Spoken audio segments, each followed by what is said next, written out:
এখানে 10 লক্ষ টাকা আছে, এটাই তোমার সারপ্রাইজ। সব সময় আমার ধমক দিয়ে কথা বল। খবরদার আমার গায়ে হাত দিবা না। আমার গায়ে স্পর্শ করার আগে 10 লাখ টাকা দে। আমার মায়ের উপর অত্যাচার করতা, আমার বাপের উপর অত্যাচার করতা, তুমি আমার উপর অত্যাচার করতা। এই কাবিনে 10 লক্ষ টাকার লেগে তুমি বড় লোকের মেয়ে, তুমি তো এই কথা বলবাই, কারণ তুমি টাকারে ভালোবাসো। স্বামীর আদর, ভালোবাসা, সোহাগ তোমার কাছে কিছুই না। তাই তোমার কাবিনের 10 লক্ষ টাকা দিয়ে দিলাম। কিছুদিনের মধ্যে ডিভোর্স লেটারটাও পেয়ে যাবে। ও হ্যাঁ, আর তুমি কি বলছিলা? এই নোংরা মহিলা আমার শাশুড়ি আর এই ঝালমুড়িওয়ালা আমার শ্বশুর। আজকে আমি তোমারে বলতেছি, এই যে নোংরা মহিলা, তুমি এই মহিলার ছেলের বউ হওয়ার যোগ্য না। এই ঝালমুড়িওয়ালার ছেলের বউ হওয়ার যোগ্য তুমি না।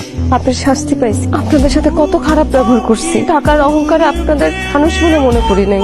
আপনি আমার শাশুড়ি, আপনাকে কত সম্মান দেওয়ার কথা, উল্টা আপনাকে আমি কত অসম্মান করছি। বউ হিসাবে সেবা যত্ন করার কথা আমার না করে আপনাকে দিয়ে কত সেবা যত্ন করাইছি। আমি আমার সব পাপের শাস্তি পাইছি মা। আমরা কত জায়গায় গেছি, কত আত্মীয় স্বজনের বাসায় গেছি, কেউ আমাদের আশ্রয় দেয় নাই। সবাই আমাদেরকে দূর দূর করে তাড়াই দিছে। তারাই দিবে না কেন বলেন? টাকার অহংকারে আমি, আমার বাবা কোনোদিন তাদের সাথে তো ভালো ব্যবহার করি নাই। তাদের সাথে সবসময় দুর্ব্যবহার করছি। তাদের কোনোদিন খোঁজ খবর নিই নেই। সেই জন্য তারাও আমাদের কোনো ঠাঁই দেয় নাই। বাধ্য হয়ে আমি, আমার বাবা রাস্তায় রাস্তায় ঘুরছি। তুমি একদিন আমাকে বলছিলে না, এমন একদিন আইবো দিন খাবার চাইবা, খিদায় পেট কামড়াইবো, খাওন পাইবা।